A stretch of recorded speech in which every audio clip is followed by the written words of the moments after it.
So, Mariners. I know it's kind of out of left field, so to speak.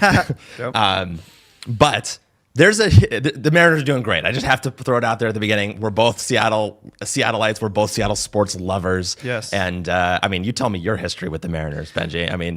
I moved to Seattle, Washington. By the way, for creators listening, there's a reason we're gonna yap about our baseball team here in the Pacific Northwest. But I moved here in 1995. The last time they really had this type of buzz. Okay. Yeah. Ken Griffey Jr. We're going towards a World Series, but there's a lot of history there, not just with me, but our whole fandom. And so it's a depressing one. It's a dark one. And how does it have anything to do with creator stuff? Well, we're about to tell you, because even though right now there's a lot of excitement around the Mariners again because they're in the playoffs, I'm not even going to say how they're doing. If you know, you know. But there's something very specifically related to YouTube that I think not just Mariners fans, anybody, especially creators, can learn from. And it has to do with a video about the Mariners that got 6.7 million views. And get this, how long? 4 hours? 3 hours and 40 minutes. Which is not typical. And in fact, is going to become more typical. Yeah. But its success is based off of everything we talk about on this channel about why creators have the biggest opportunity in front of them. So this was our actual legit way of connecting what we're interested in, which is the Seattle Mariners and YouTube and the strategy that's winning right now on this platform. Yeah, so let me give some context. As Benji said, the Mariners are hot right now. We'll just say that much. And it's a rare thing for Seattle to have a team, especially the Mariners, be hot like this. And a few years ago, when we were in kind of the bottom of the barrel, when we were at the bottom of the depths of our despair when it comes to Seattle sports, I said, Benji, I didn't know you were such a Mariners fan. You should watch this documentary. It's a documentary series on YouTube, made for YouTube, actually, that talks specifically about the Seattle Mariners. And I think I remember you saying like, oh, that's kind of interesting. Like why the Mariners of every team, right? Because again, it had been a very long time since we'd even been to the playoffs, let alone been any type of contender, right?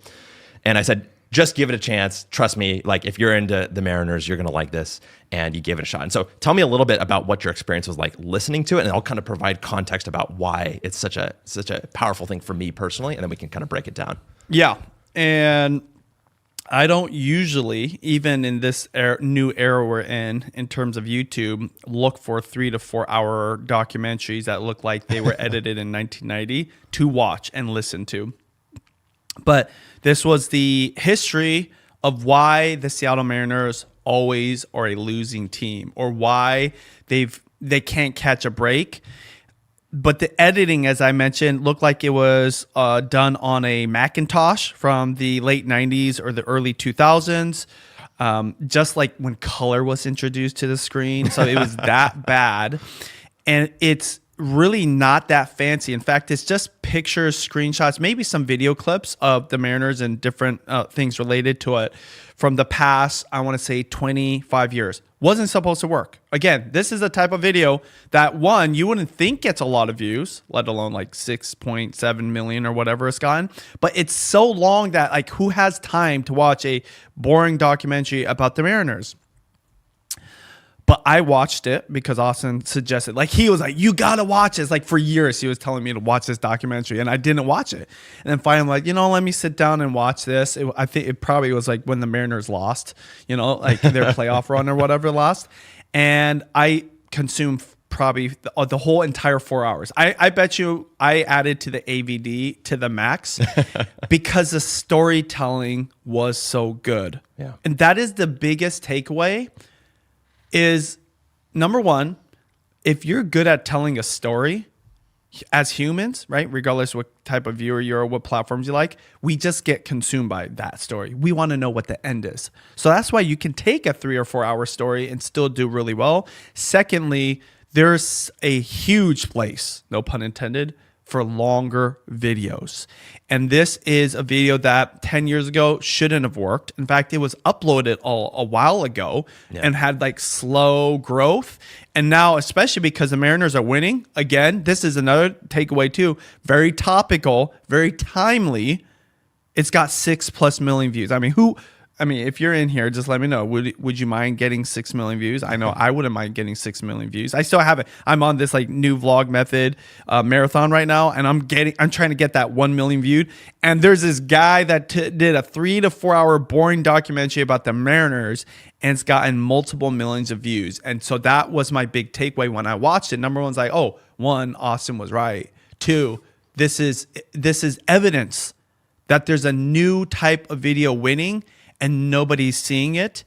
And I don't want to take away from this guy's storytelling skills, but the lack of everything else doesn't matter because there's no competition here. And creators can take advantage of this because all they need to do is tell better stories, make longer videos, and kind of apply the new vlogging method, which we teach at vloggingacademy.com, by the way. Yeah, I mean, one of the amazing things about this, right, is that this was released 5 years ago, right? And for context, again, this is a guy I'd been watching for a long time before he even made this, and forever and ever, this is something I was watching in college with one of my best friends and my college roommate. We were like, he should make a video about the Seattle Mariners because we were super fans of him. He made a ton of videos in this very lo-fi, sort of like very chart heavy, very graphic heavy, sort of like very simple 3D graphics approach, right? You have to go watch the video to even understand what if you watch the movie Tron, if you watch the movie Tron from the 80s, not the recent one, it's like that. Yeah, exactly. And so that's kind of his style. But like what it was amazing to us that he made a Mariners documentary because we thought he should, because he makes these videos about kind of like teams that are sort of weird or silly or whatever. And this was his first super mega documentary that he made. All of his other videos were like 10 or 20 minutes, right? Which during that period, 5 years ago even, was like, oh, that's kind of long, right? That's kind of long for a YouTube video. But this was one of the first instances that I saw of anybody going and saying, hey, we're going to take this story and make it into something that is episodic. They're like anywhere from 20 minutes to 45 minutes, sometimes up to an hour-long episodes that we're going to release one at a time, week by week on YouTube with this mega intricate story that's all woven together in this way that kind of gets together at the end, and release it as if it was a TV show, basically. And so they do it because there's multiple uploads, right? There was multiple uploads initially. And so people kind of started to get watching it, and his core audience was really into it, and it was doing pretty well at the time. It got accolades from like the New York Times and stuff like that. Like it really went big, right? This is a YouTuber, by the way, right? So it's going all over the place, and this is during COVID too, right? So it was like perfectly placed for this type of thing. But what it was showing is that people were starting to realize that you could put together these mega shows and actually have them find success on YouTube as the place you release it. Not Netflix, not Disney Plus, but YouTube in particular. So what do they do after that? They're like, okay, we released the whole thing. We're going to slap it all together in one mega supercut. That's 3 hours and 40 minutes and 6 seconds. And guess what they say in the description? He says, a note from John. Alex and I have decided to slap all 6 parts of this history of the Seattle Mariners into one big 3 hour, 40-minute cut. And now we're listing it publicly so you can watch it on your TV. And so he knew from the beginning that he wanted people watching this basically epic, Ken Burns almost like movie documentary on their television, which is something you and I have been obsessed over for the past year now at this point. What year did he upload that video? 2020, September 24th. So he was on to something back then. And I have to say, like, go watch, like, even if you are not a sports fan, even if you're not into like these kind of longer things, watch like the first episode of this, watch the first 5 minutes of the episode to get a sense of what this guy does, because it is amazing to see how he kind of had that vision all the way back in 2020 and knew exactly what he was aiming for back then. And even if you have no context or desire to listen to the topic of the Mariners, or you think the editing isn't that good, that's kind of the whole point. That even if you've got an interest or an obsession or just something that you love talking about that is, you think, limited to a small group of people, there's so few people creating longer videos like this for that audience think about you and what you talk about all the time, right? Like you bore your friends when you hang out with them about this weird hobby. If you can do that, you can do YouTube right now better than ever because this algorithm is helping documentary shows and longer videos like this that should have never worked get in front of the right people. And I'm telling you, this wouldn't have worked. Definitely not 20 years ago. Oh, certainly not. 10 years ago. 5 years ago, obviously it did work, but it was slow going. And because he was one of the first. And because the Mariners are back in the radar, right? Back on the trending, like wave. Guess what? This video that was uploaded 5 years ago is probably going to get 6 more million views. If anything good happens, right? This is just going to continue to get views. So think about that takeaway, long-term revenue, because man, he's got to have at least like 20 or 30, ads on this video, and he's probably making bank. He's probably like, thank you, Lord, I made this video in 2020. I know that it's more than 20 or 30 because me and my girlfriend watched it over the weekend, and it was like literally an ad every like 2 or 3 minutes. You need to get premium. You need to get premium. And actually, I literally said, I never want premium because I want to see how the ads are going. This almost made me get premium because it was the same ad over and over and again. You know what it was for? TikTok, which is crazy. Wow.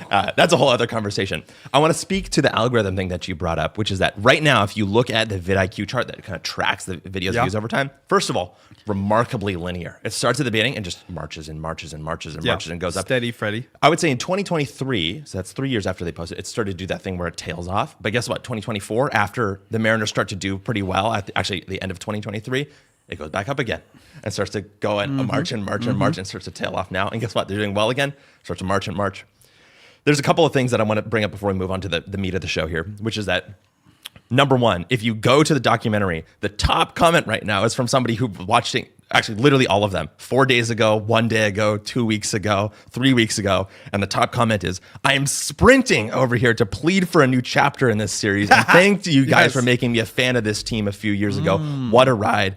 I do need to say, people talking about this, they keep going on. But basically, the point is that he literally became a fan of the Mariners because of this. I don't know where they're from. But if you look across like Twitter or Blue Sky or Mastodon or any of those things like that, I saw like 5 or 6 people who were like, I want the Mariners to win because I watched this one documentary about them 5 years ago. Let's talk about that. Yes. That's so important. It totally is. One thing that Austin introduced to me is a term called the mere exposure effect. And basically it's just from the mere showing up every single day or consistently over a long period of time, you kind of build a connection, okay? The mere exposure effect.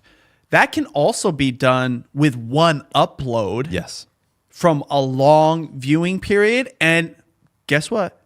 A compelling story.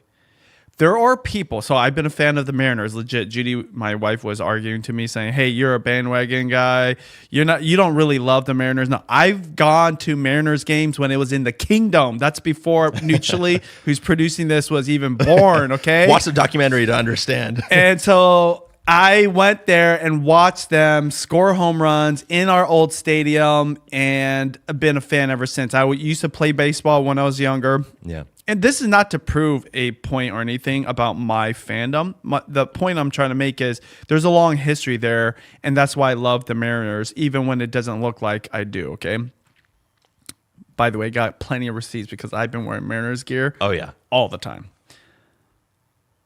But there's people that never watched the Mariners, never was a fan of this team, and didn't even live in Seattle or the Pacific Northwest, that watch this 3 to 4 hour video and they fall in love. Almost they become obsessed because the storytelling about the Mariners' history, the doom and gloom, the dark, depressed, years that we've had, all the disasters that we've experienced as a team, make them like the super underdog, and all you can do is root for them. Yeah. And so when they're having this moment, all those people are like, oh my gosh, this is so crazy. They're seeing the sequel play out right now. 100%. And so these fans, both me as a fan that's been, watching them for 30 years, as well as somebody that's just watched a 3-hour documentary, it's just the same. And that is the power of a longer video, right? Or many long videos. I've experienced this as a daily vlog with my wife. I just went to a restaurant the other day and somebody came up to me and she was in shock. She goes, I've been watching you since before you had your first daughter. And we're talking, 12 years ago. And that was from the mirror exposure effect. But what's crazy is a good story can give you the same kind of connection from one upload. Yeah. And you become that from watching the whole 4 hours. What should a creator know about this is it's possible if you put out something that someone loves for them to become a super fan of you, and you don't know what you can do with that. And the only thing stopping you is you are uploading TikToks right now. It's ironic you say TikTok ads played, right? You're like, get out of the way, TikTok. I just want to watch this documentary. People actually do want this. The numbers are showing it, okay? So I say all that because the super stardom, the super fandom, that kind of relationship that turns into trust, that is the gold standard for any kind of opportunity related to a creator. It comes from longer form content. And it can even come from one upload. I'm not suggesting try to do 1 4-hour upload and think your life is over and you can retire. But I'm saying it's evidence that this works because there's people that have uploaded thousands of TikToks or short form content that don't even get a tenth of this fandom.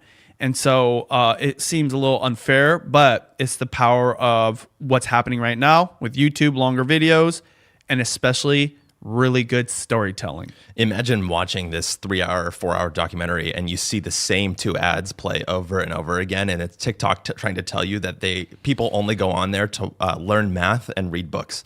That's literally what they were doing the entire time. Yeah. One last thing before we move on, which is that it reminds me a lot of what we talked about last week on the show with Dan and Pat Flynn and the lessons we learned from their story telling on the Pat Flynn's Pokemon channel, Deep Pocket Monsters. Dan has this amazing talk that he gave at VidSummit. He gave it at their card party that we were lucky enough to see. We got the chance to really sit down with him and pick his brain about it. Like, he is 100% in on the storytelling. And very similarly, in a different style than John Boyce here at Secret Base, but in the same sort of approach with storytelling, that you really can get people, A, to fall in love with the people that are on screen when you're telling a fantastic, intricate, beautifully told story, and B, that storytelling itself is the reason why people actually watch these longer videos in the first place. They want to be watching these things, and that you make something that's this long compelling by telling great stories. Which is why I want to bring up Vlogging Academy, which is our course that teaches people how to vlog the new way using your new vlogging method, using the 3 T's of the new vlogging method. Have a theme for your channel. For every video, have a topic or takeaway. And then in the video, tell the right stories, which is that 3rd T that we were talking about. Those 3 things are really the 3 pillars of what you need to get started on YouTube. They're not everything related to YouTube, but one of the things that I love about your method here, Benji, is that you've boiled it down to sort of the bare minimum, the essentials of what you need to be successful on YouTube, and you apply that vlogging style to it. And we've had students who, by the way, never thought they'd be in front of a camera before, never thought they'd be making 10, 20, 30-minute videos before, start to upload and get sometimes tens or hundreds of thousands of views using those 3 T's. And the reason it's working is primarily because they're using those first 2 T's, but especially because they're telling the right stories and they know how to extend the length of those things. Even though this guy didn't take my course, probably didn't ever read my book. This Seattle Mariners documentary took advantage of all 3, okay? Number 1, they had a theme for their channel, which is they put out documentaries, right? You said sometimes they're 10 minutes, right? In this case, it was 3 to 4 hours. That is the theme. So the type of people they're trying to connect with are people that like documentaries. Sports documentaries. Yeah. Actually. Okay, that's cool. That's even better, right? A little bit more specific. That's why you recommended to me, because you knew I appreciate documentaries and I love history. Exactly. So that's his theme. That's the first T of the 3 T method of the new vlog method. Okay. Second T, topic and takeaway. Well, guess what? The topic was the history of the Mariners. The takeaway is they're more interesting than you know. Yeah. that is what you get from it. And then the third one is just compelling storytelling. I've been a fan for 30 years, and I would say 90% of that video I didn't even know. Me too. Because there are little things that just pop up in a news report in 2008 that you might see as a fan or watching the cable news, but then it just passes you by. But if you put it part of this epic story that he's telling, it's like, whoa, it's crazy. And so that's the third T, telling stories. You can do this about anything. Okay? And it's not as complicated as telling a 3-hour-long epic mega story about the Seattle Mariners. So if you just follow those three things, like this guy followed it, right? Like without knowing that's what he was doing, and how I apply it to every one of my videos, or my vlogs specifically, you can tap into the magic of the algorithm right now.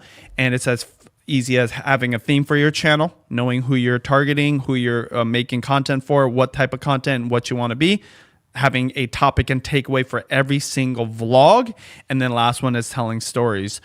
Just do that and you'll already be ahead of so many other creators. Obviously, go to vloggingacademy.com or click the link if you're interested in learning and going deep into how we do that and how people like him are taking advantage, more importantly than what I'm teaching, taking advantage of what's happening on YouTube. That is going to be a short window of time to make this work. Yeah, exactly. Before everyone else figures it out like this guy did in 2020. Yeah, our thanks to the students of Vlogging Academy who support this show. You can go to vloggingacademy.com to learn more. Let's get to some follow-up really quick before we get into the really big topic of the day. And I wanted to just follow up a little bit about Sora one more time, right? Sora continues to be a huge deal. It will continue to be a huge deal for, I guarantee you, at least the next year, if not longer than that, because AI videos are something that is a huge topic of conversation in the creator economy. Of course, before you had to have a person to make a video. Now you basically just need a computer, which is kind of crazy to think about. Just for context again, Sora is OpenAI, the people who make ChatGPT. It's their TikTok-style social media app that only has AI-generated content. And the twist is that what you can do is you can use other people's likeness. You literally scan your face in there into the app, and you can use your own likeness to create videos that are like crazy. Benji Travis goes up to the moon carrying I'm right now I have a Sora video where I'm like holding a moon like in Dragon Ball Z style, and I superpower or Super Saiyan fly into the sky and I throw it in there, and then I have this weird like cringy like smile on my face. I didn't put that in there, but yeah, it's crazy. I look like Goku from my favorite anime growing up, but in my face and likeness. The point is that he scanned his face and could prompt it to do something that was sort of We're talking like 5 minutes. 5 minutes, and it creates this crazy like 20-second video. I should show it. You can twist that by using other people and having them sort of, they call it cameo in your video as well, right? And so, for example, if I put my likeness in there and I allowed Benji to do it, you can kind of have permissions on who can use it. He could say, oh, and Austin is the evil villain who comes in from outer space and tries to, push it back down to earth or something like that, right? There are a few people at the beginning who have made their their profiles hugely public. And one of them is the owner of OpenAI, Sam Altman. He's like, you can use me for whatever. And like people made videos of him stealing GPUs because that's what you need to make AI things, like just as a joke, right? It's very memey right now. Another one, YouTube related, is iJustine, a famous old era Apple YouTuber who has been kind of all over the place and has talked about tech and Apple on her channel for many years, partnered, I think, with OpenAI and allowed people to use it. Now, there's an interesting thing, though, which is that one of the things you can do when you put your cameo into Sora is you can put a little prompt around it and say, hey, when I show up in other people's videos, make sure that I'm always wearing my favorite, white tee, for example. Or the one that iJustine did is I think she says, I always have to be wearing pink and I have a pet pig with me. So it's kind of an ongoing joke that all of her things is she has a pet pig with her, right? They talked about this in the announcement video too, where like somebody always had like a gold chain. So people were really going after this. So another person joins 2 or 1.5 weeks ago, and it's Mark Cuban. And Mark Cuban is going along, and he's famous for owning the Dallas Mavericks. Was on Shark Tank. Is kind of like a sort of like somewhat influencer to some degree nowadays. Yeah. But he's a billionaire. Rich guy. And so people are like, oh, well, why is he on here, right? And why is he allowing other people to use his cameo on the thing? And his whole joke was that he had his AirPods in all the time in all of his videos. That was what he put in his prompt. So I Justine had the pig, he had the AirPods. The other day, literally, I want to say 3 or 4 days ago, because I've been kind of like being on Sora every once in a while, just kind of see how things are developing.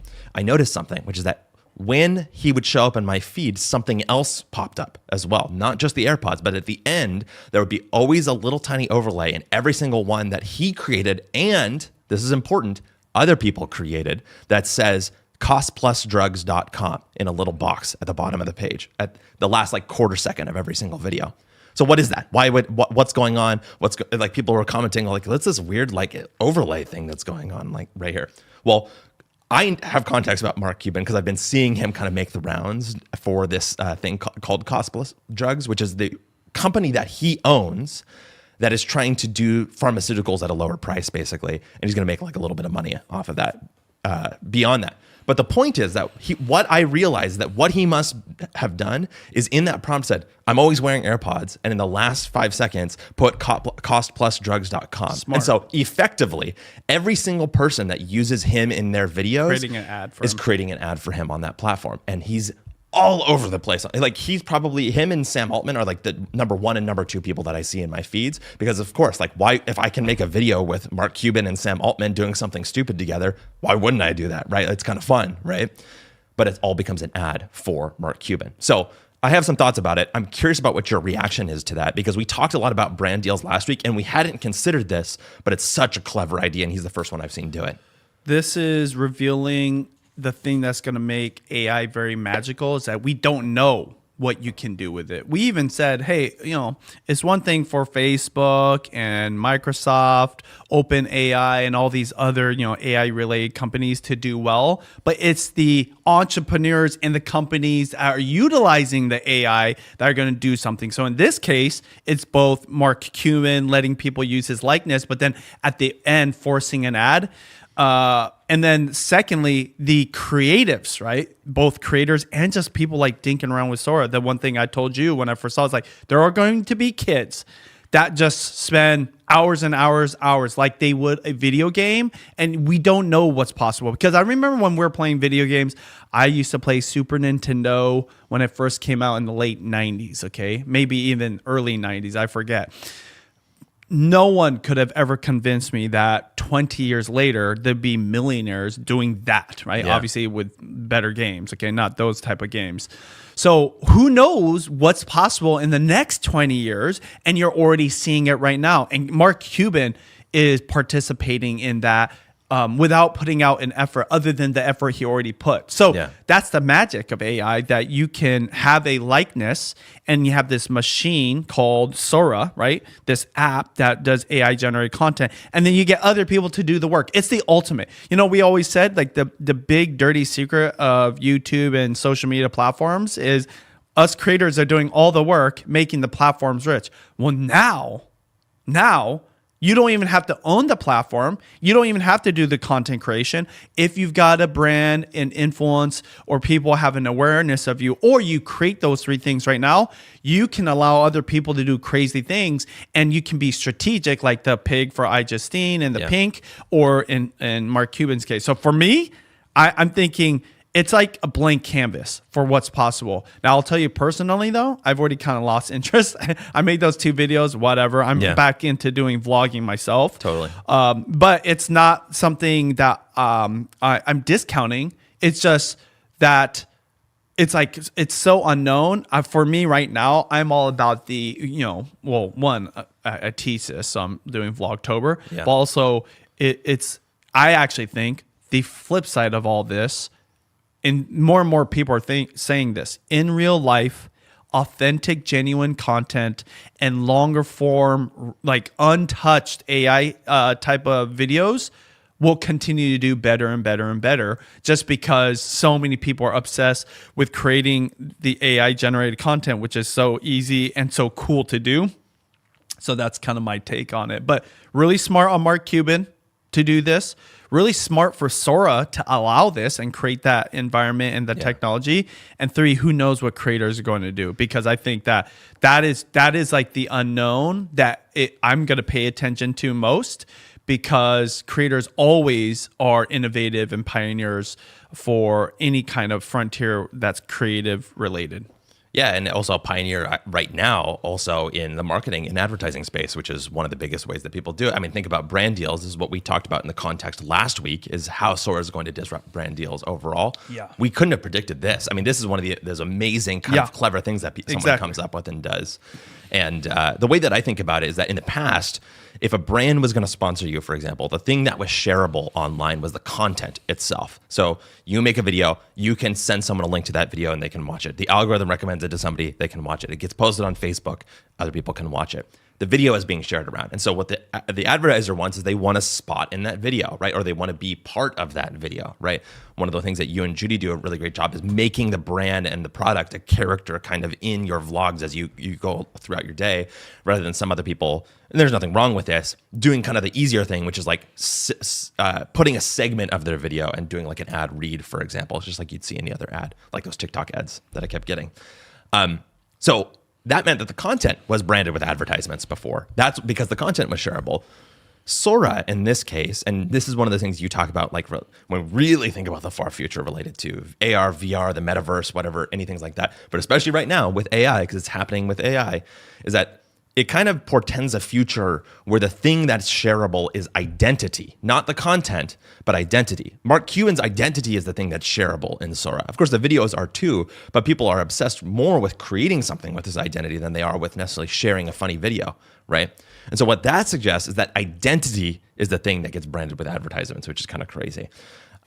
There's a whole deep whirlwind of things that we can get into right there, but it shows you how, like a brand, you can imagine, if he didn't have a company, if somebody became the number one Sora influencer, XYZ brand over here comes over and they say, hey, in that prompt in your thing, put everything in my thing.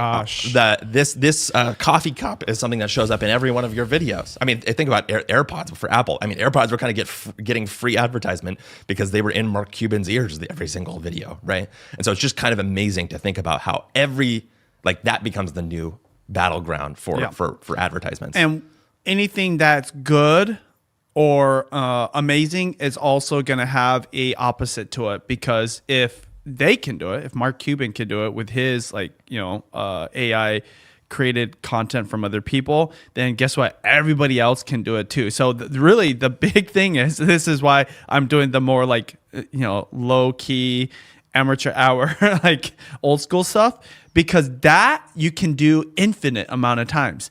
Anybody becomes a creator because the technology makes it easy. So yes, I agree. The branding opportunities is huge, but when you can make 1,000 with just like a couple clicks, right, or taps with your thumbs, then that means it's just like you're flooded. ubiquitous. It's exactly. flooded. Okay. Yep.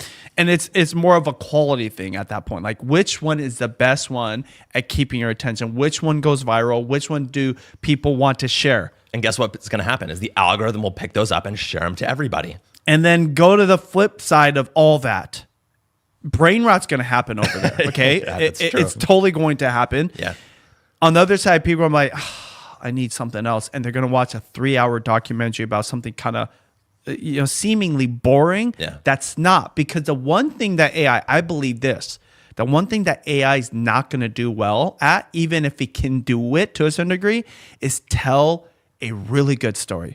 There's a difference between telling a story, right, that does entertain you or whatever. Because right now I could probably ask ChatGPT, give me the story of the Mariners in the last 30 years. Guess what they'll probably do? Take that video potentially, if they're, I think this is like the evil part of it, right? They're going to steal that, whatever. But guess what they can't really do as well? Take all the stuff that's happening right now and put it into the story, right? There's like certain things that happen in real time. And this is why the daily vlogger, the daily uploader, the in real time uploader, this in real life is the magic, because our brains are thinking like in real time, like, oh, what about this? What could happen this? the AI can't predict the future. And like in a story, you're almost kind of predicting the future in a way, or you're alluding to things that are going to happen potentially, right? Or aspiring to things that could happen by telling this story of like, why the Mariners suck and why, like, if they win, it's going to be amazing. So what I'm trying to say is this: AI is a great tool. Tons of people are using it. It's going to be even more and more viral. But as that is easy to create, it's also easy to get flooded. On the other side, the boring thing that's a little bit harder, a little more effort, is going to become more compelling for when you get that brain rot and you want something else, even if it's seemingly boring on the surface. And in fact, in some people, like, will want that. They want that low key stuff. It's more about the person and their message versus the product and the quality as well as the production. Yeah, and I think that I think my perspective is that not necessarily that AI can't do the live thing. I think there's going to be a very near future where it can keep up with things relatively live, but that it doesn't have the perspective of an individual, right? It has the perspective of this kind of gigantic AI model, which is what it is, right? And that's the thing that people connect with, is the perspective of an individual. And when it comes to storytelling, that perspective is what makes a story interesting as well. I mean, the reason that history video with the Mariners is so compelling is because this guy's making some crazy claim based off of something that he felt, right? And that was what kind of pushed it over the edge. And speaking of people who tell kind of crazy stories, actually, one of the things we talked about last week was Mr. Beast's fear of AI overall. And he literally said something kind of after Casey said, we're cooked. He basically said, so scary. I'm really scared. And over the last week, Adam Mosseri, the head of Instagram, went to a Bloomberg kind of live event and did like a 30-minute conversational interview with them that we're going to talk a lot about here in just a second. One of the things that he did was push back on Mr. Beast a little bit. And so let me read kind of what happened from the transcript. He says, it's scary times for creators. I don't need to explain who Mr. Beast is. This is the interviewer. I don't need to explain who Mr. Beast is. He posted this on Threads. This was his Thread post, which is your platform. He says, it's scary times for creators because of these generative AI tools that are coming out. What do you think? Should creators be scared? Is this scary times? And Adam says, I think things are changing quickly. And I think that means that a lot of us, whether you're using a platform like Jimmy, Mr. Beast, or you're building a platform like we do, on our team, we're having to think about how do we evolve what and how we do it, what we do and how we do it.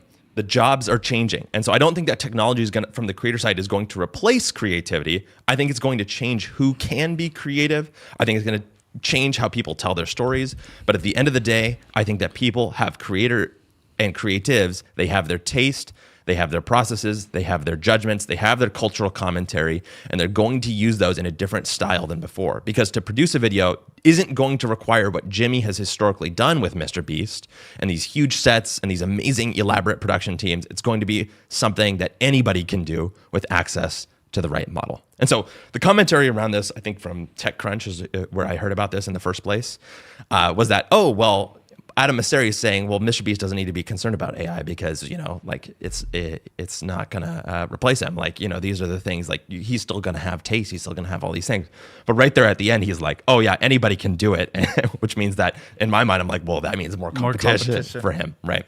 And he goes on to kind of say other things. He's like, oh, well, there's not going to be these synthetic videos that are all over our platform. He calls them synthetic, which is AI generated. And there's not going to be purely organic things. There's going to be these hybrid videos and things like that. And he kind of goes along and basically says, oh, well, Mr. Beast doesn't really need to worry because he's doing his own thing over there. And so I want to hear what you think about that and what your reaction to his reaction to Mr. Beast is. I don't think Adam has the ability to be 100% honest. And it was very revealing with one of his answers. The interviewer asked, hey, what do you think about TV and what's Instagram going to do to roll out to TV, right? And he was very hesitant. Okay, now, for obvious reasons, what if they're working on something, they have to keep it, a secret, or they don't want to do the big reveal? The point is this. most creators are probably pretty transparent when they're talking about content creation in the context of that type of discussion, right? Where they're talking about platforms, creating content creators. But I just think he's going to tell you whatever he thinks would be good, both for his boss and the platform, boss being Mark Zuckerberg, platform being Instagram, what they're doing, as well as what's going to be inspiring for creators, while seemingly being truthful and transparent. So that's how I look at everything that he says. By the way, a lot of respect. I think that he's one of the most successful. Is he a CEO, right? Yeah, I don't know what his actual title is, or but he's the head of product, Instagram, right? I've actually been to an event where he spoke, which was really cool in Seattle. So this is not to downplay, what he's done and what he says. But he's got incentives. Is exactly. What you're saying. Yeah. So I take it with a grain of salt, almost everything he said. But you know what his discussion with this guy actually made me think about? At one point, blogs were laughable, and no traditional publication, including newspapers, ever thought they'd be a threat. Blogs go viral. Blogs become a thing. Everybody starts reading blogs, okay? YouTube comes on the scene. They're like cat videos or this guy at the zoo, filming an elephant. Bam! Creators are born, and traditional media has competition. Musically, short form videos, that's for the kids. Bam! Turns into TikTok, creates reels, YouTube shorts, and now it's like a actual competitor to long form video, okay? Oh, like that's none of that will work. AI videos, everyone's gonna want real stuff. Got a whole platform now that people are just obsessing over, probably gonna get addicted. I know secretly too, people are using AI in ways that's they're just not revealing because it is kind of weird or kind of different. And bam, you got AI videos. The point is this: there's always innovation. There's always something new that people question. But the early adopters, right? The people willing to, tinker with it, experiment with it, get obsessed with it, usually kind of win. So to me, that evolution is always the case.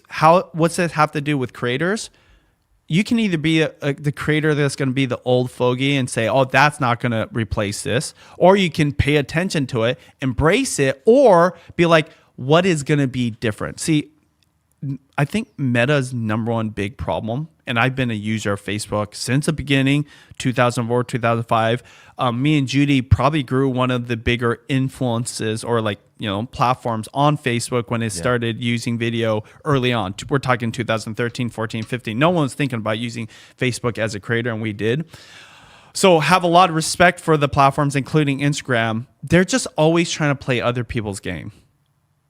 I think this is also, you probably could speak to this way more. They're like a copycat type of like a team, they do it, and they do a great job at it. And guess what? The biggest reveal and evidence of this, them doing reels. Yeah. We're actually going to get to that in just a second. Yeah. Can I roll it back just a second before you finish your thought there? Let me just do one thing though. So my big takeaway from that whole conversation and everything that he's saying in terms of creators and AI production, and we won't be replaced. You will be replaced if you don't do something different or do something better, right? But if you do play with these new tools, if you do something different or you do something that there's a demand for and there's not enough supply, you're going to still be relevant. I mean, this is not a new phenomenon. AI is new, but I just went through the evolution. Isn't. Exactly. The dynamic isn't. So to me, it's like, what are we even talking about here? Like, why is his answer so valuable? Well, because he runs Instagram. Well, dude, I'm actually more curious about, the 17-year-old is doing, right? Like, what are they doing at school? What are they doing at home? What are they obsessed with? Because that's the future. And to me, that's like a better conversation that I get to have, funny enough, because I'm around kids, I have kids, and that's more useful than what does this guy who's the head of a platform that we know isn't being that innovative saying about what creators are doing. See, I always say this: creators actually know best. if you're in the trenches and you're creating content, you kind of read the green lines of the matrix. You are understanding of what is to come and what you need to do. If you're really honest yourself, those guys, remember, that's why I started with, I don't think they're totally truthful or transparent, because they have like a role to play for a business they have to serve for investors that invest in the company. And like you said, they're bosses. And whenever you have that dynamic in that case, it's like, take everything with a grain of salt. I think it's still a great, way to get information. Maybe think about like what you should do or strategize. But if you're in the trenches of creating content, that's the best source of information. And all the best secrets for success in terms of being a creator always come from the doing of the creating of content, not of the talking about it. Yeah, so you put more weight on, the thing that he's reacting to, which is Mr. Beast kind of being freaked out by it, I assume, and even Casey Neistat, like we talked about last week. Those carry more weight to you than the head of Instagram necessarily saying what he thinks about it. And both of those guys, Casey and Mr. Beast, they're older guys now. They're not young kids, you know? Well, Casey's always been older, but I'm saying Mr. Beast, when he was a kid, there was like this magic about, spending 3, 4, 6, 8 hours a day without having any kind of other priorities, and he was able to become a success. That's why like kids with all the time in the world will often be telling you things of what you should be hearing. They don't even know that's like valuable. Yeah. They just are spending so much time there. And so I think that, we're all older guys now. Like when I started, I was 25, 26 years old. Now I'm 40, right? 41 years old. So that's kind of my point. All these other people are looking kind of down on the platforms and looking back and thinking about the future versus if you're just right in it, even as a user that's going to high school and you're just using the thing that all your friends are doing, that's like the real information that's valuable. It's just hard to see that when you're not part of that discussion, right? The attention's not on you yet, but you are paying attention to the right things. There was this other thing that he was saying, which kind of is related almost exactly to what we were talking about last week, where he says it's going to be, well, if you take a big step back, what the internet did, among other things, is that allow almost anyone to become a publisher by reducing the cost of distributing content to essentially zero. We talked about this last week. Before, if you wanted to make a video, you had to put it on a mini DV tape and send it to your buddy, or get it into a movie theater if you were lucky and have it play on the big screen. And then with the internet, it was like you just send a link and it's basically shared instantly. And then with YouTube, it was like, oh, well, if they promote you or they put you in the algorithm, well, dang, you're off to the races, right? He continues and says, and what these generative AI models look like they're going to do is they're going to reduce the cost of producing content to zero. We'll come back to that a little bit later. But what he says is that there's going to be a multiplier effect on the things that we're already seeing, which is that there's more people producing and more content reaching more people. So more people producing, more content. And he says there's a lot of good and bad that comes downstream from that, which is funny because that's exactly what you're saying. He's like, oh, well, there's good and bad that comes from that. He's definitely right. Of course there is, but like that's him playing his political game. Mm-hmm. What I hear that as from a creator's perspective is more competition. I know I'm going to keep hammering that home. More competition means that it's harder to break out amongst these things. And geez, man, that is a really, really tough situation to be in if you're going short form, where a lot of this content is going to be, and you're just trying to break out as a new short form creator. Well, now suddenly you're competing with the kid that you're talking about, who's just prompting Sora over and over again and creating funnier and funnier videos of Mark Cuban with AirPods in, and they're just going viral on both Sora and on TikTok and Instagram. Yeah, I think that's always been the case. There's always some innovation, a new technology, or just a like novel idea that people pay attention to. That's the next thing that is going to be the frontier, and then more competition because it is easier. I think more than the cost of the production, I think the effort of production is more significant with AI, because before you had to at least record a video. You had to at least record a video and then post that video. Now you don't have to do either one of those because all you do is prompt it. And I guess maybe like there's a post button on the AI platform Sora, but I told you it took us 5 minutes. It took us 5 minutes for something that that would have taken hours before. Could have taken hours, okay? Yeah. But let's say the equivalent in terms of entertainment value maybe took the 1 or 2 hours. Now we're doing it in 5 minutes. So just do the math. And let's just say 2 hours.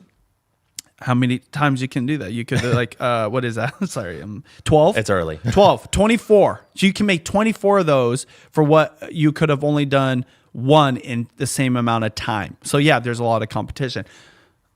This is how I look at it as a creator that's always looking at the next thing or the thing that no one's paying attention to. That's the whole point of this podcast and what we're trying to teach creators.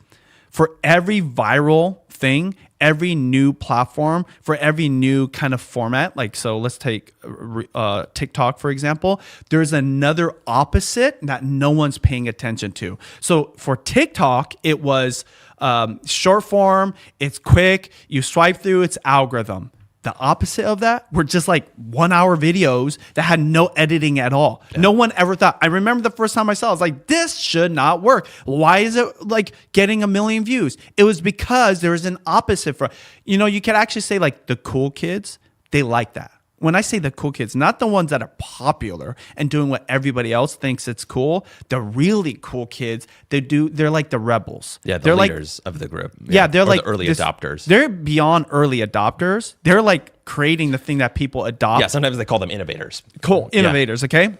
But secretly, and they're, who these kids are at school when you're growing up with them. You never thought they would end up doing anything, and then they're CEO of like a huge Fortune 500, or their startup goes viral and it's a mega success. Those people are doing something completely opposite than the thing everyone's paying attention to. That was long videos on YouTube. So what's happening right now? AI is going to create a whole nother TikTok. I mean, arguably, Sora is like the next TikTok, potentially. We don't even know, okay, if it's going to take off that much. But the idea of AI-generated content, that is the new short-form content. That is like the thing that you can make exponential. My thought is, what's the opposite of that? That's where I want to be, not because I am an innovator. I just like to become friends with those people. Actually, a little secret of my success, I just like find those people and be like, hey, so what are you doing? Like, what are you working on? Like, what is like working for you? And then that is what I try to do myself, because I know that will eventually become the new thing that everyone's trying to do. And so what is the new thing right now? And we talk about the new era, longer videos, more genuine, authentic, less produced content. And ultimately, I think in real life, live streaming, right, is, I mean, the big takeaway and what I'm obsessed with, because there's just less competition. And that's another secret too. Go where there's less competition and it's easier. Before we get to that, I want to talk about the next thing that they talked about, which is Instagram itself. So you talked about, well, the new thing is Sora, right? But the thing that was new was TikTok, right? And short form video feeds, things like Reels. And so one of the things that they discussed, this is for people who are probably in the trenches right now on Instagram, and they're looking for what the next meta is on Instagram, so to speak. And one of the things that they did recently was release an app for the iPad, finally, Instagram. Did you know that? Oh, no, I didn't. He didn't crazy. mention it. He didn't mention it in the interview. They didn't mention it. This was something kind of like a side mention thing a couple weeks ago, just on, just general tech news and things like that. And people were like, oh, well, they finally, like literally the iPad and Instagram were released the same year. Did you know that? No. They were released the same year. They've never had an iPad app. And so this year they finally do it. But guess what they do on iPad? When you open up the app, it opens up to Reels. And people started to notice that in India, they were also doing that in the main Instagram app. So he says, the interviewer says in the interview, Instagram app is evolving as well. That was a big part of our conversation when we talked last. I think a lot of people still think of Instagram as this feed of beautiful curated photos and videos. Maybe that's an older way of thinking about it. You're leaning hard into this newer version of Instagram. Pay attention to this, which is DMs, stories, Reels. DMs, stories, Reels. That's what he says. This is the interviewer. Walk us through a little bit about what your priorities are with Instagram right now. He said, and Adam says, it's certainly changing. All the growth on the last Instagram over the last 5 years or more has come from DMs and Reels and recommendations and stories. But we started out as this feed of hyper-saturated photos, glossy landscapes. You call it you can all picture the aesthetic. And that's not how people use Instagram anymore. Our biggest risk is that the world evolves and we don't keep up and we just become irrelevant. If we hadn't built DMs and stories and Reels, you wouldn't be interviewing me on stage today. We wouldn't be relevant enough to show up at Screen Time, which is the name of the event. But moving forward is also tricky. So people get frustrated when they have an experience that they use for half an hour a day and someone comes and changes without asking them. So it's a balance, but we have to, because if we didn't, we would be in trouble. This is a response to that test that they're doing in India, where they're literally saying you open up Instagram and instead of going to the home feed, it goes to the Reels feed, and it goes and you swipe right up and you're into it. And so I'm curious about what your thoughts are about DM stories, Reels, the changes on Instagram with that regard, because geez, that could be a game changer for some people. It could also be completely disruptive for other people. What I respect about Adam Mosseri is the fact that he was willing to talk about the significance of TikTok, because that's not typical. Most platforms that want to talk about their competition for whatever dumb reason, but he like at least acknowledged TikTok and the fact that they did Reels. He didn't like directly correlate the two, but it's pretty obvious. Yeah. But what's revealing what he's saying is the fact that they had to do Reels because of TikTok. Yeah. That's not innovation. That's just like keeping up with the competition. Like you said, copycat. Okay, so DMs, stories, and Reels. You know, like what is there to talk about there? There's nothing, right? Yeah. That going back to my point, like there is a kid in high school. There is some like guy in his basement. I'm like starting to get weirdly like into like I don't know, so like weird parts of the world. But there's people out there that aren't on stages, that are doing really cool things we don't know about. That's like what we should be paying attention to. So when he's talking about these things, for me, it's like, this was funny. You're like, oh, you should really listen to this. I listened to the whole thing. I'm like laying down, trying to put my girl down to bed, right? Because she can't sleep without me like being in the room with her. There wasn't anything that I was like, whoa, this is like crazy. It's just like a marketing, like a messaging thing for him, about, and that's what's respectable about him. Like he's willing to go out there, talk to crowds, answer questions. He's come to Seattle. He's done all these different creator events, but the foundation is the same thing. It's just a platform trying to keep up with the times. Yeah, to his credit, they made a good, smart move and they forced Reels, right? Like now you have to go into Reels as you're swiping through. That's what he's saying in India and these other places. But for me, I'm like, okay, actually there was one thing. I don't know if we're going to talk about this, but him answering the question about TV. That's the next thing. Let me just make the case really quick about why it is worth it to listen to things like this with people like him. Because at the end of it, first of all, fundamentally, I agree with you. The most important thing is the things like we talked about at the beginning of this show with Mark Cuban doing something totally random that nobody expected. Those are the things you can learn from as a creative.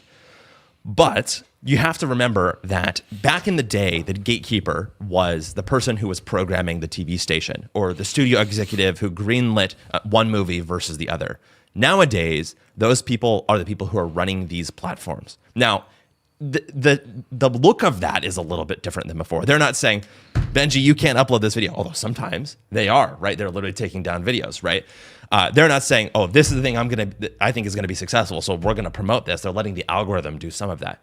But the changes that they're making fundamentally reshape how creators behave in the creator economy, right? Overall, right? And so the set of balances that he's making, there are lots of creators out there that are probably listening to this show that make their living going and posting videos on Instagram partially, right?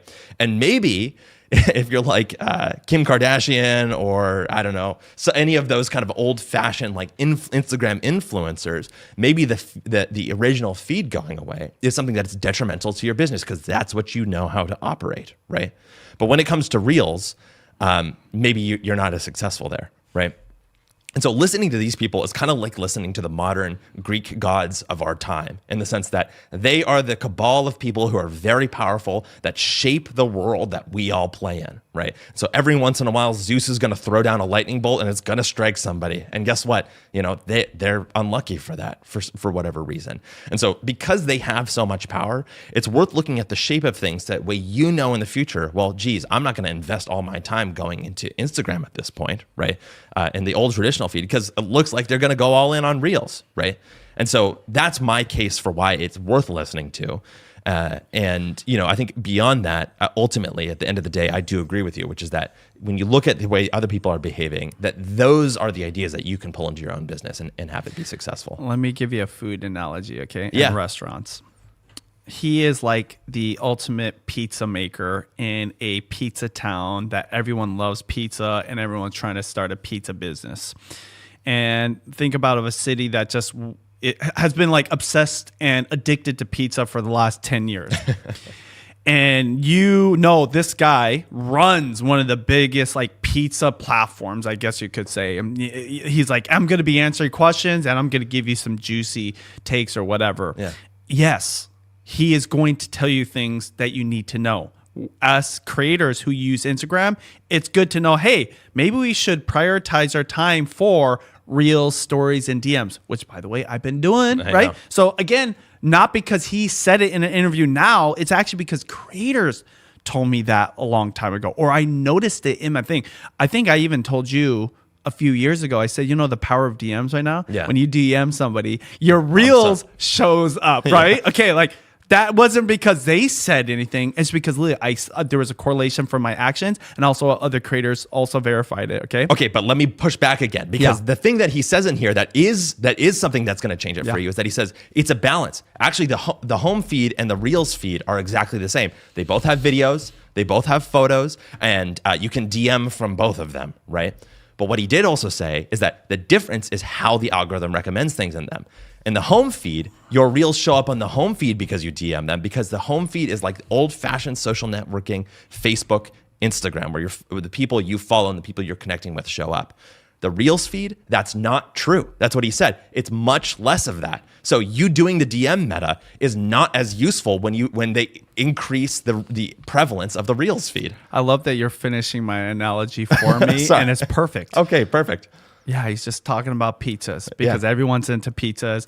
And guess what? He has this new like size, maybe a different shape, a different dough making method or whatever, okay? Pizza.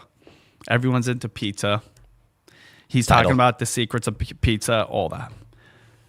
There's a guy on the outskirts of town that's freaking banging out amazing cheeseburgers. Yeah. Oh my gosh. Guess what? Like, people are like secretly over pizzas, or they're still like eating it because that's what everybody wants to do. And that's what they're normally doing. And that's what is available to them. But there's a guy on the outskirts, right? Like you have to go outside of town to go to this guy, and he's making cheeseburgers out of his garage. I know it sounds dirty, but like there are like cheeseburger shops that do They're this. grilling. Yeah. Like in Vancouver, I think there's a guy that does pop-up cheeseburger stands. Okay. And he has a line out the door down the street. And they're coming from Pizza Town. And Adam, talking about pizza over there, has no clue what the hell is going on. In fact, I wouldn't be surprised if one day Adam will be on stage talking about cheeseburgers one day. So my point is, yes, I agree with you. I was the one that's been always advocating to listen to what the platforms are doing. Totally. Because whatever they're trying to push is what is going to give you a little bit of love on the algorithm side. Yeah. So I always say this with YouTube. When they release a new tool or there's this new function, or they just make a blog post, say, this is our priority, definitely listen to it. Like right now, what are we trying to do more of? Live streaming. Exactly. Judy did 3 lives in one day just because there was so many glitches. Guess what? Got more views overall in those 3 than she would have editing a video. I had no idea. I'm totally on the same page. But why I bring up the guy on the outskirts of town doing cheeseburger? Because say you're that guy that was like going to start a pizza shop. So you're listening to this guy give pizza secrets. But then this other guy on the outskirts of town has a line out the door every single time. Well, man, it's like, what if I start a cheeseburger spot? This guy's doing a cheeseburger stand. What if I just did like a stand over here in the middle of Pizza Town? I'm more interested in that. That's why, that's the point of this podcast. I want to learn what is the next thing after pizza. So in this case, it's the cheeseburger. Now, the guy making the cheeseburger is too damn busy to even care about talking to somebody or get interviewed or even like become a coach. But guess what? You can learn a lot from that guy. And so the easiest thing to do is replicate that. Replicate what the new thing is. This is why we're paying attention to AI and all that kind of stuff. And this is why, by the way, Guess what the pizza guy didn't want to talk about? He didn't want to talk about the cheeseburger. And in this case, the cheeseburger is the TV. So let me talk about what he says there. So he gets a question from, this is late in the interview. I wish they would have talked about this way earlier because totally, he glosses over it. The whole thing is called screen time. It's supposed to be about TV. It was like kind of anyway, that's a whole other You rant. see what I'm saying about you can't really trust a guy? Like Yes. he's not being transparent, even though that's the context of the interview and the show and the platform. I totally agree. So Kurt, the interviewer, says, there was a report that you guys are building a TV app. I love that Bloomberg never credits. That was the information that broke that news, I think. He says, are you building a TV app? And he says, let's make some news. That's what the interviewer says. And Adam Mosseri says, we're exploring TV. TV is increasingly important surface. It has been very important for YouTube. It's like very robotic almost at this point. Neil's talked about it publicly, the CEO there. It's been very important for TikTok, which actually I don't know anything about that. So we'd like to figure out how to make sure that we have that we show a compelling way on all relevant devices. So we're definitely exploring it, but nothing to announce today, unfortunately. So he's skirting the question. Here was the revealing thing. The interviewer follows up and says, well, you have a bunch of content that is all vertical. How are you going to make that work on the TV? And Adam's like, well, we're going to put a comment section on this. He's like, we have nothing to announce, but I'm just going to describe the product, which is, again, another rant for another time. He kind of glosses over a bunch of things, and the interview doesn't push him hard enough. You should have pushed him much harder, in my opinion. And basically ends up saying, yes, we're going to make a TV app, but what we want to do is draw from our short form vertical content that's going to show up on the TV. Now, here's my first reaction to that. Not going to work. That's the bottom line, in my opinion. It's actually remarkable to me that is the strategy that they're pursuing based off of kind of what he's saying here. Because, geez, I don't want to be sitting in front of my TV and using my Apple TV remote to swipe through Instagram Reels or TikToks. I want to click on a video and watch a longer piece of content and let it go. But that's what the interviewer is asking is like, hey, are you going to try and push for other type of content? And Adam says, no, I don't think we necessarily are. So the pizza shop, they heard about this cheeseburger guy on the outskirts of town, and they're losing business to him big time, okay? Not just them, but every other pizza shop. They're like, what the heck? Let me ask you something about the pizza shop. I know that you're not like a culinary expert. I think you can probably answer this, though. Is a pizza shop tooled to compete against a cheeseburger shop just from a basic tool standpoint? To some degree, yes, but absolutely. And in the whole of it, no. No. Because, okay, let me just tell you, pizzas, you need an oven, right? Or you need a pizza oven, and that's what you're good. I'm the king of pizza, and I have stuff with cheese and meat and okay, bread. Okay, so let's get to it. Don't reveal it, okay? So you're like, damn, I want to do it. So like, you want to do what that other guy did, but you're not, because cheeseburgers, you need a flat top, right? Yeah. You just need the topping. It's funny. It's like, it's kind of actually easier to make a cheeseburger, but you know, as a pizza shop, you've got an oven, but you don't have a flat top, so you have to buy one. But guess what? Why do people go to the pizza shop? What do they love? They love the pizza. They love the pizza. So if you're not tool for the cheeseburgers, but you're like, you know what, I want to take advantage of this cheeseburger love people have, what do you do to your pizzas? You put them face on top of each other? No. I don't know. That's you what make I was a thinking. cheeseburger pizza. Yeah, okay. I see what you mean. With cheeseburger toppings. And might things like be novel, might get some people, but will it be groundbreaking, and will it steal the cheeseburger lovers from the cheeseburger stand? No, it's definitely a worse cheeseburger and a worse pizza, most likely. It's janky and it's forced. Yeah. Instagram, TikTok, all these platforms, just the same way they had to do short form, there's no way they can replicate what TV is doing. Yeah. So that was actually the most revealing thing, was one, his hesitation to talk about. I didn't even know that was a platform. You just sent me an unlisted video that you uploaded. I didn't have any contact with the show and who the audience was, which I thought was funny. I'm just listening to his answer, very much no context, right? You said, just listen to this. Now that I know, I'm like, it's even more revealing that he was avoiding the TV discussion. Yeah. Because even though he kind of did reveal, hey, this is how we're going to do it, it was all janky. Exactly. It's cheeseburger pizza, right? When really what they got to do, when I say they got to do, they might never be able to do, is actually cook cheeseburgers, which guess who is totally fit for making cheeseburgers? YouTube. YouTube, horizontal. He even, the interview even asked, like, so are you guys going to license horizontal content? And Adam's like, yeah, we've been exploring that. But dude, that's so expensive. Yeah. It's so expensive. If you don't know what that is like they're going to pay other people that already have horizontal content to put it on there and license it out. Well, then that ruins the whole thing, right? The reason platforms work is because other people are willing to make content for you. People don't upload horizontal content to Instagram for a reason, right? So for Instagram to win, guess what they'd have to do? They change that pizza shop to a cheeseburger shop. Yeah. They change the platform. And if you do that, guess what?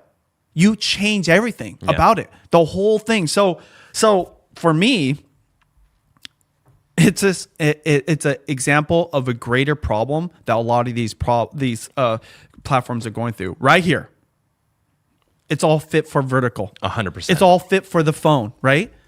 And so the cheeseburger, I think cheeseburgers may be like not the best example because a cheeseburger, it's just like a good comparison because would you say a cheeseburger and a pizza is completely different? Oh, totally. I mean, it doesn't take a rocket science. But what's even more different than a pizza? I'd say like a 5-course meal at a fancy restaurant, okay? Even more so, okay? And so that's what television is. Yeah. YouTube, they just barely squeeze by. But their biggest success has nothing to do with what they were intentional about. It was just how the platform started. It was a horizontal platform. Yes. And the TV coming back was like their saving grace. Yes. Because they were, guess what? Once, this was the ironic thing. Once it was a cheeseburger town. And everybody was into cheeseburgers. And guess what? They were the biggest cheeseburger business of the town. But then there was a pizza shop on the outskirts of the city that started, okay? And guess what happened? Yeah. The cheeseburger shop over here, YouTube, had to play the pizza game for a while. And they did. And they just barely hung on. And that's what's so funny. They never stopped making the cheeseburgers. The cheeseburgers being horizontal content. And now it's everything. And the only place you can get the legit cheeseburger is a place that was the original OG cheeseburger place. Yes. And I'm going to start talking about cheeseburgers. Cheeseburger is horizontal video and it's perfect for the TV. Yes. And so I'm going off on a rant on this because this is the only thing people need to know if you really want to take advantage of what's happening. And a lot of creators are getting the benefit and everybody else is still competing on the pizza game. Long form content for horizontal. And that's not just for the TV, but the TV is just like the biggest device that no one's competing on. People watch horizontal on the phone, on the iPad, on the computer, and that's what's cool. It's still formatted for all those devices. Exactly. But vertical is really only formatted for one, which is the phone and maybe the iPad. But honestly, like, what's the percentage of people even buying iPads these days? It's much lower than it was in the past. Why is that? Because now it's a stark difference between the phone and the TV. Exactly. So everything in between, device-wise, is not as kind of gets squeezed out because you're kind of making the choice because it's both the small and the big. It's not also the middle. Think about this. How long have you been telling me I need to buy an iPad and I haven't bought an iPad? You're like my tech guy and I haven't done it. Why? Because when I think about convenience, do I really want to carry around an iPad? I probably don't. But I will totally carry this around and I got plenty of TVs at home. And so that's why right now the game is horizontal long form videos. And going back to the interview, he can't answer. Because they got nothing. Yeah. They got to retool the whole thing and be something different. When ultimately, guess what you should probably do? Create another platform, which they kind of tried to do and they failed at. It was Instagram TV. And it was just too hard. Yeah. On that note, actually, when they talk about licensing, it reminded me of something else that happened this week. I don't know if you heard about this, but Netflix did a major acquisition or partnership with Spotify. Did you hear about this? Mm-mm. So they posted, this is literally less than 24 hours ago, starting in early 2026, a curated selection of Spotify's top video podcasts, including shows from Spotify Studios and the Ringer Network, are coming to Netflix. Janky. The Bill Simmons podcast, the Zach Lowe show, or the McKay, I'm going to lose some McShay sponsors show. here. There is a whole bunch of these that are coming over to Netflix. And so basically what they've done is they have licensed content from Spotify, just like this interviewer was asking Adam Mosseri, and are going to start putting those things on Netflix. Now, let me give you a quick history lesson before you jump in, because it's a huge deal that this is happening, and there's something related to YouTube, actually, that this is related to as well. So Spotify's, first of all, I'm just going to put a disclaimer up front. I am a Spotify hater. I just don't like Spotify. Way back in the day, I loved Spotify, but I just can't support Spotify now because of a whole bunch of reasons related to their sort of way that they pay artists, the way that they treat things, and also, in my opinion, the fact that they hate music. I know it's crazy to think that the music streaming service hates music.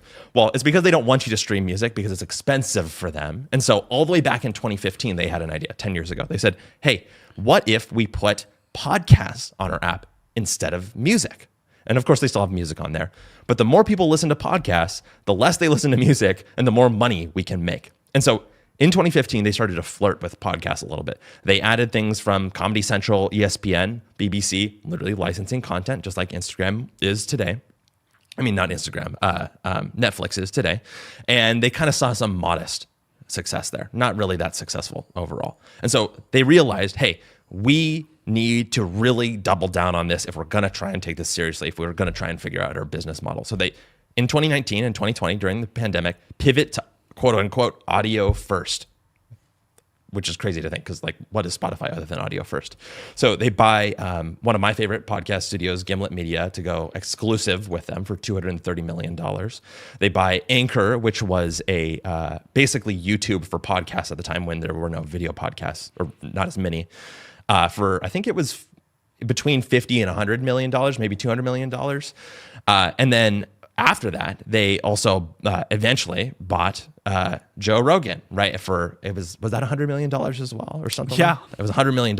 So they're spending money. And then also they do other things, like they buy ad tech, they buy scale, they bought The Ringer and Megaphone they basically spent over $1 billion, from what I remember, on all of these acquisitions through 2019 to 2021. So they buy all of these, and their strategy is to go exclusive with all these podcasts. Nobody else gets these podcasts. Can't post to YouTube, can't post on traditional podcast apps anymore for the most part, and 100% have to listen through the Spotify app. So what they're going to do is they're going to get you to subscribe.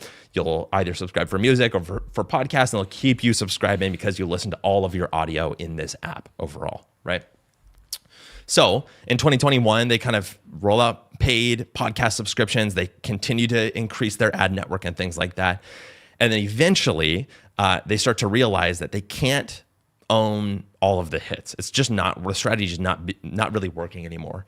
And so around 2023 or 2024, what happens is they start to merge some of those things internally. They don't let the studios be independent internally anymore. They, I think that's when they do it was 2023 or 2024 when they re-signed with Joe. Re-sign with Joe, I think, was 2024, end of 2023. Okay, so 2024, he goes, he re-signs with them, but he's now no longer exclusive with them. He starts posting their stuff back on YouTube. And long story short. Why is that? Because Joe and his team knew. They're like, we got to be on YouTube. Like, he's never even talked about that publicly, but they knew as creators, that's what he is, like in his own respective space. Yeah. They had to be on there to survive, exactly. Right? To like be relevant again, because they were just from his fandom. But another thing Adam said that I think every creator needs to know, and I was like, yeah, he's right. If you're not growing, you're slowly dying. Yeah. And Joe and creators know you have to be on the platform that has all the attention. In this case was YouTube. Even if you get paid $100 million, because what's more valuable than the money for him, I think, is his legacy. And part of his legacy is the attention people have to him and the love they have for Joe. Which brings us to today, which is that what they've done is they've cut a bunch of shows, they've cut a bunch of the workforce, they've re-upped with Joe Rogan, but they also still have a lot of exclusive podcasts, and they have doubled down on video podcasts in particular for things. So they've been posting these video podcasts. There are these, of course, long form things because they're podcasts. You can watch them in the Spotify app, but you can also watch them on YouTube.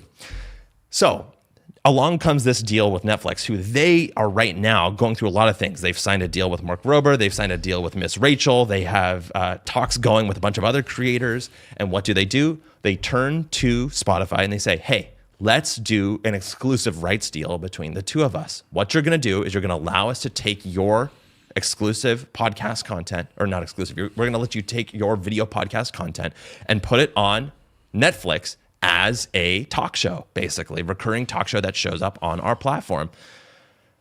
And what do? They also have a stipulation that those videos get taken down off of YouTube.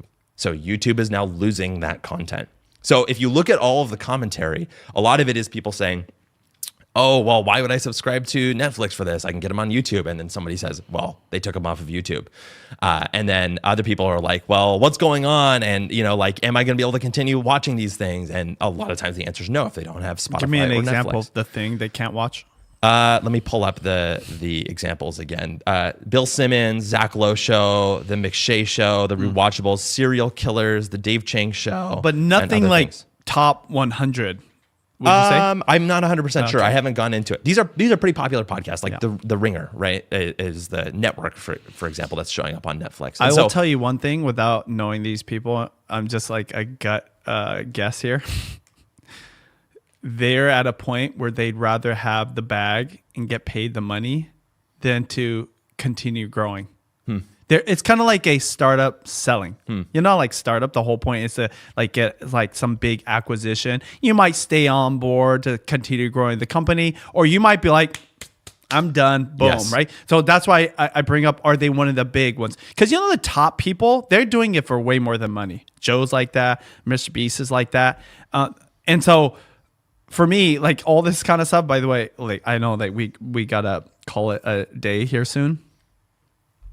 All of it is pizza shops trying to do what the cheeseburger shop is doing. Yeah. The Spotify thing, right? It's just them janky way of like, hey, I want to take advantage of what's going on over here, which is the TV. Netflix, funny enough, they are kind of a cheeseburger shop already, right? But like you could say they're like the chicken burger, right? Shop, okay? Like it's in the same realm of things. They should keep doing the chicken burger thing. Like they're trying to get some of the cheeseburger magic when they should just keep doing the crispy chicken, the spicy crispy chicken thing, and they'll be 100% fine with it.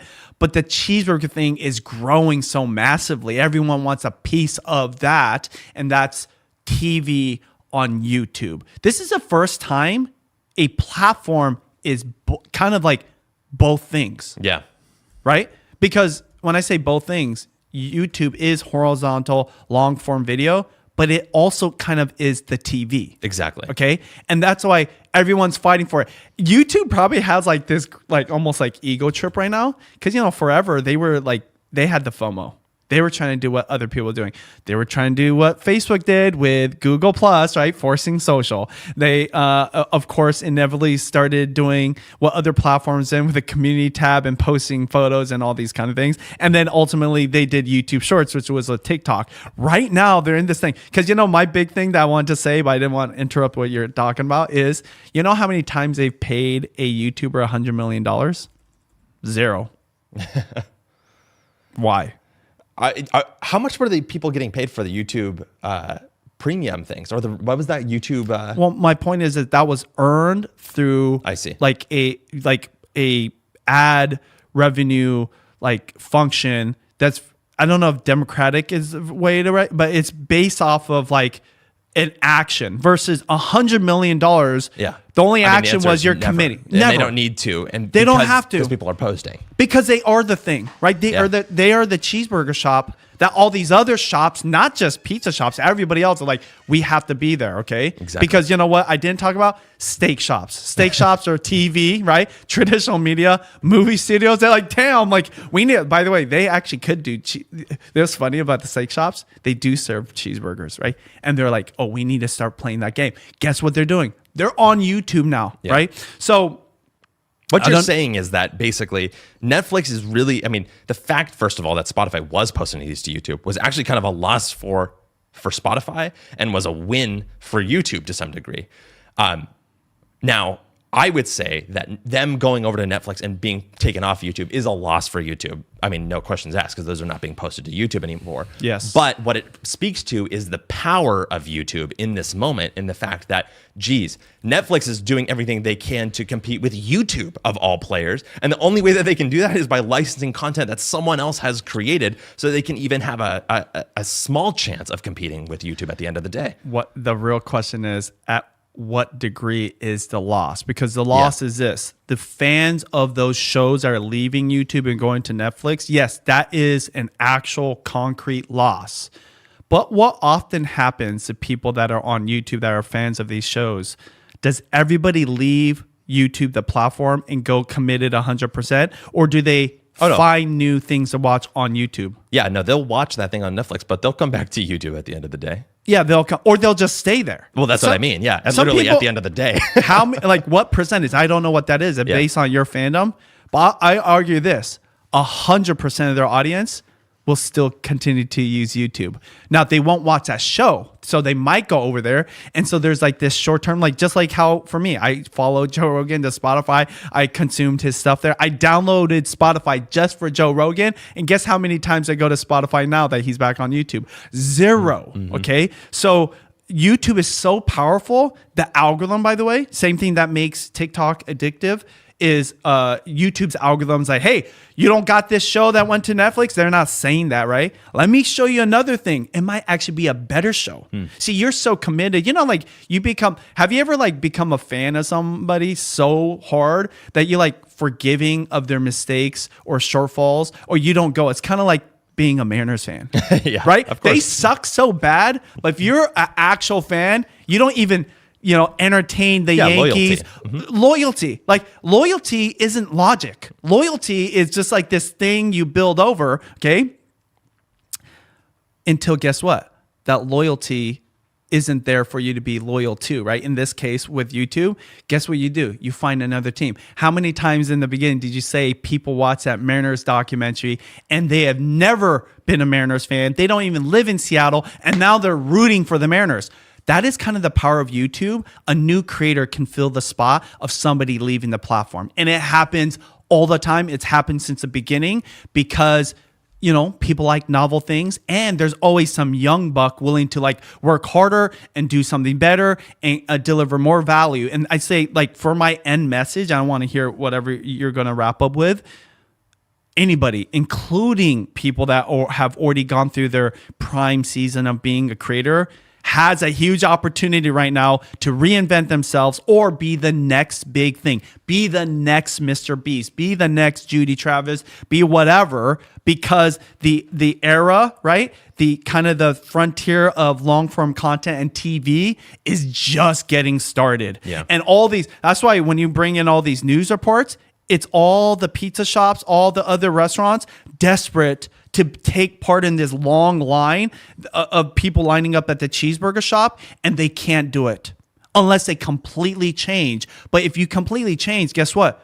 That costs so much, and it still could take years. They're trying to like cheeseburger pizza their menu, right? When really it's just like, I'm telling you, the cheeseburger is a place to be. And right now, it's television, YouTube. I've never said that with so much conviction about YouTube. And right now, everybody that's winning with the best ROI, minimum effort for maximum return, is 100% longer videos, and it's on YouTube, and it's way easier than people think. But that won't last forever, because as these pizza shops completely get torn down and turned into cheeseburger shops, guess what? There's going to be more competition. And as more people realize, if I start making cheeseburgers, I could do it too. Or like, I'm going to go over here.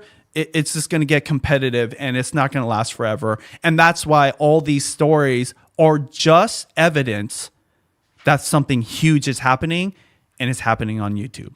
I don't have anything else to say other than that if you want to learn how to take advantage of this biggest opportunity ever on YouTube, and I actually personally think in media history, the place to go is vloggingacademy.com, where we teach you how to use Benji's new vlogging method to approach the TV era of YouTube in the simplest, most straightforward way that we possibly can. We've boiled it down to the essence of what it takes you to be successful on YouTube into 3 T's. Choose a theme for your channel, have a topic and takeaway for every video, and tell the right stories. And that's all it takes. And we teach you the details of how you actually achieve that by going to vloggingacademy.com, where you can learn how to be a part of our course.